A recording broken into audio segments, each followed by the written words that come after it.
Hello everyone, Ember here, and welcome back to a new video. In this one, I'd like to take a look at the various missing mechanics from the expanded format of the Pokemon TCG. So, just as an overview for Expanded, for those of you who are maybe not so familiar with it, basically Expanded should reign from Black and White all the way to the latest set in the TCG. However, on TCG Live, it currently only extends from Sun and Moon to the latest set. So that's the Sun and Moon era of the game. So Gen 7, basically. So two entire eras of the game. So that's two expansions worth of sets. Black and White, in addition to XY, are missing.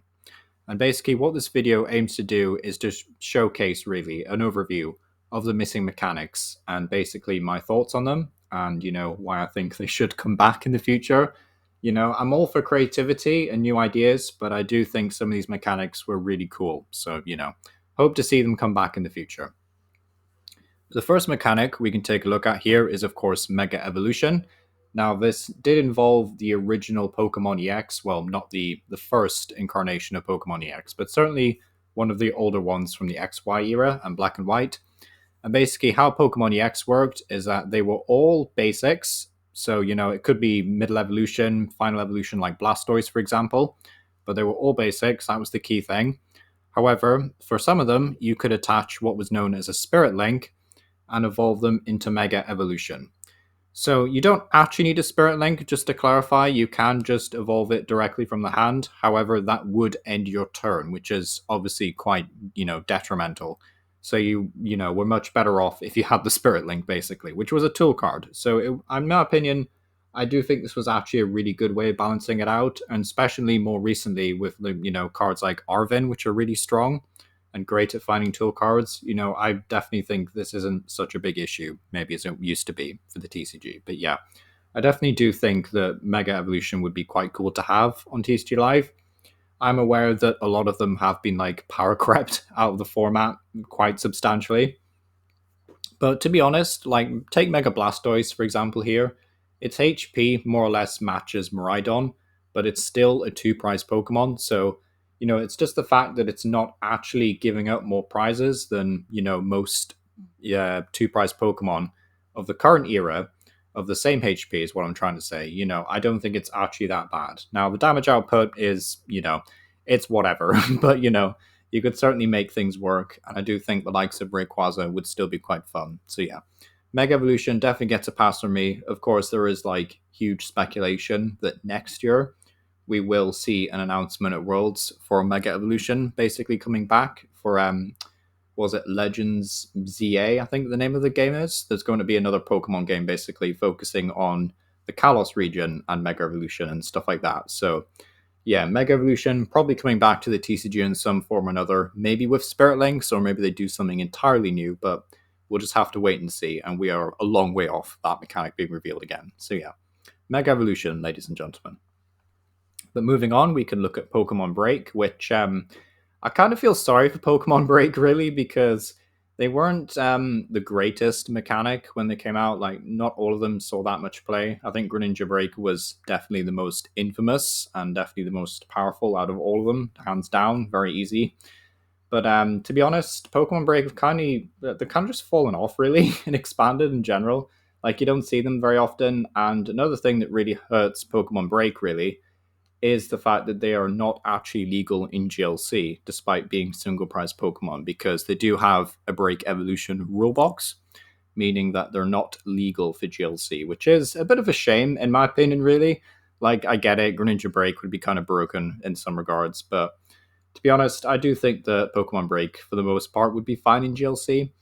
And I was going to do a video actually talking about this in more depth, but I may still do that video. I'm not sure yet. But yeah, don't want this video to be hijacked by GLC, of course. But you can kind of see what I'm saying here is Pokemon Break have had the short end of the stick. They're not on TCG Live, they're not in GLC, and they've kind of fallen off and expanded. So I feel a bit sorry for them. I'd love to do some Pokemon Break decks for the channel. Like either Greninja Break is just a fun throwback kind of vid, or like Delphox Break, because that's a really fun card and would just help with the Serena Delphox deck that came around in Silver Tempest. That's like the cool thing about these guys is that they can just evolve from any Pokemon as long as it's, the single prize variant. So any Delphox, any Raichu, any Greninja, so kind of makes them timeless in that regard. But yeah, very cool mechanic. Would love to see this come back at some point.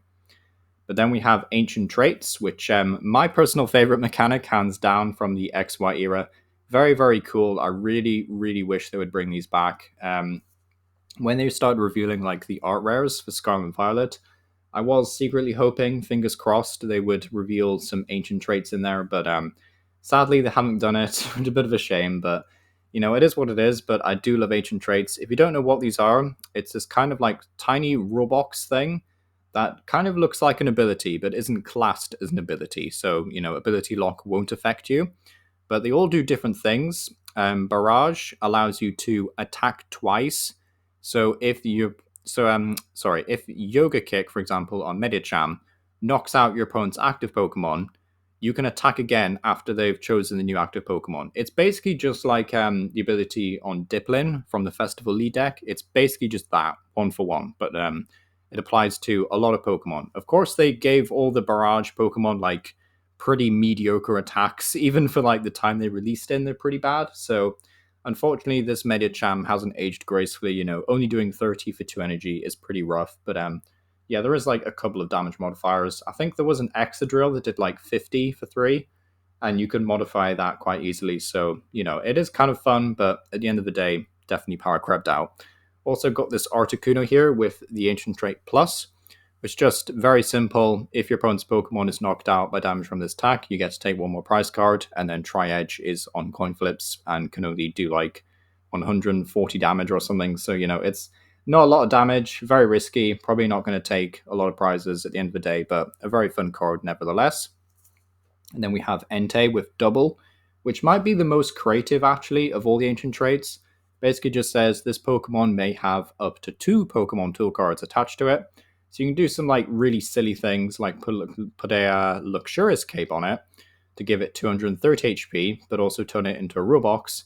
But then you could also attach a Hero's Cape and give it another 100 HP. So now it's a 330 HP, 2 prize basic. So you can do like silly things like that, which is quite funny. So yeah, do appreciate that. Also worth mentioning, even though A-Specs are not illegal in GLC, so this wouldn't work, but the ancient trait mechanic as a whole is actually legal in GLC and fine. So, despite them being kind of Robloxes, really, if you think about it. So I'm not sure why these are allowed in GLC. I guess they're like more distinctive and they're more well balanced than Pokemon Breaks were, but yeah, a bit of a shame Pokemon Breaks aren't legal in GLC, but ancient traits are. But still, very cool and kind of sad that these guys have been left out.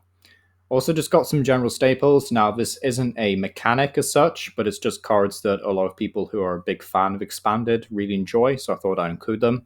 Things like Colorus, very good draw supporter.